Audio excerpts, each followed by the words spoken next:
దైవానుగ్రహంతో అందరూ బాగున్నారని ఆశిస్తూ రేపే జూలై 13వ తారీఖు చాలా మహిమాన్వితమైన రోజండి. ఆరుద్ర నక్షత్రం, మాస శివరాత్రి, ప్రదోష వ్రతం. ఇలా ఎన్ని సంవత్సరాలకో ఒక్కసారి వస్తుందంట.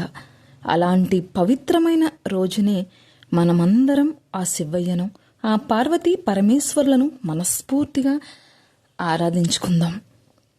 మొదటిగా ఈ పూజ వల్ల కలిగే ఫలితాల గురించి తెలుసుకుందాం. ఆ పరమశివుని అనుగ్రహం లభిస్తుందండి. చాలా మహిమాన్వితమైన రోజు కదా. ఆ నమ్మకంతోనే ఆ శివయ్యకినే పూజించుకుందాం. మనం కోరిన కోరికలు నెరవేర్చే రోజు రేపే. మన కష్టాలు తొలగి శుభ ఫలితాలు కలుగుతాయని మనందరి విశ్వాసం నిజమయ్యే రోజు. అలాంటి మంచి రోజున మనం ఈ పూజను ఎలా చేయాలో తెలుసుకుందాం. సాధ్యమైనంత వరకు సూర్యాస్తమయం అయిన తర్వాతే ఈ పూజను చేసుకుంటే చాలా మంచిది. కుదరలేని వాళ్ళు ఉదయం పూట ఆచరించుకోండి. సూర్యాస్త సమయానికి ముందు తర్వాత ఉండే ప్రదోష కాలంలో శివారాధనే చాలా అత్యంత ఫలప్రదంగా మనం చెప్పుకుంటాం కదా. ఆ సమయంలో పరమశివుడు నందీశ్వరునిపై ఆనంద తాండవం చేస్తాడని నమ్మకం. ఆ సమయంలో శివుని దర్శించి ప్రార్థిస్తే మన కోరికలు నెరవేరుతాయని విశ్వాసం. ఈరోజు చేయవలసిన విధానాల గురించి తెలుసుకుందాం. ఉదయం స్నానం చేసి శుభ్రమైన వస్త్రాలు ధరించి శివలింగానికి కావలసిన వస్తువులను తెచ్చుకొని సిద్ధం చేసుకుందాం. అభిషేకం చేయడానికి బిల్వ దళాలు, అలాగే మట్టితో శివలింగం చేసుకోండి. తెల్లటి పువ్వులు,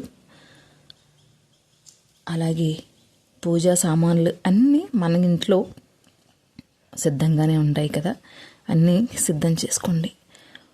సాధ్యమైనంత వరకు ఉపవాసం ఉండండి. ఆరోగ్య కారణాల వల్ల ఉపవాసం చేయలేకపోతే పళ్ళు పాలు తీసుకోండి. సాయంత్రం ప్రదోష కాలంలో పూజ పూర్తయ్యాక ప్రసాదాన్ని స్వీకరించండి. ఆరుద్ర నక్షత్రానికి ఆదిదేవుడు పరమశివుడు.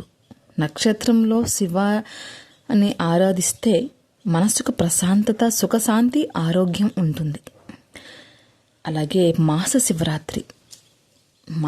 ఈ మాస శివరాత్రి అంటే ప్రతి నెల కృష్ణపక్ష చతుర్దశి రోజున వచ్చే మాస శివరాత్రిగా భావిస్తాం మనం.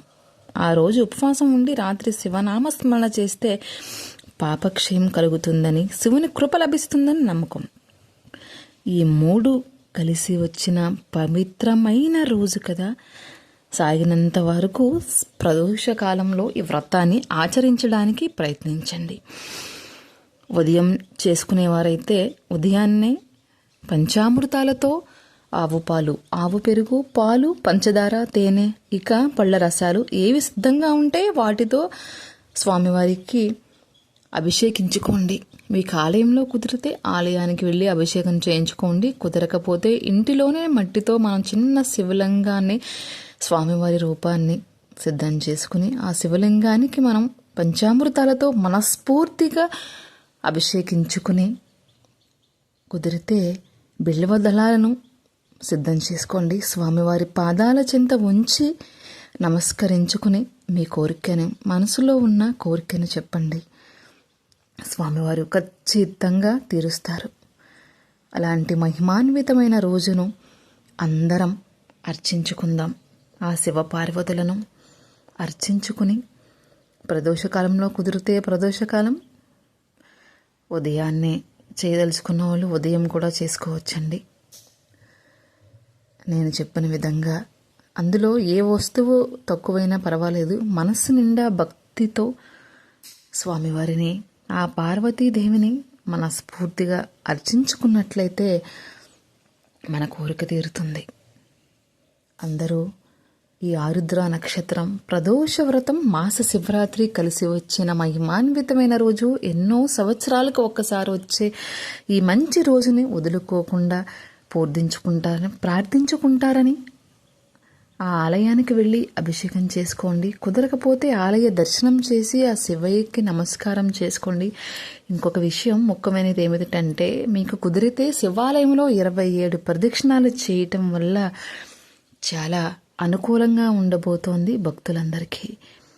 ఇవి అన్నిటిలో ఏది ఒకటైన స్వామివారి పార్వతీదేవి ఆశీస్సులు, ఆ శివ పార్వతుల దీవెనలు పొందుతారని మనస్ఫూర్తిగా కోరుకుంటూ, మీరు పూజ ఎలా చేసుకుంటున్నారో, ఎలా చేసుకోవాలో, ఇంకా ఏమైనా డౌట్ అనేది ఉంటే నాకు తెలియచేయండి. మరి మరో మంచి వీడియోతో మీ ముందు ఉంటుంది జ్యోతి భక్తి వ్లాగ్స్.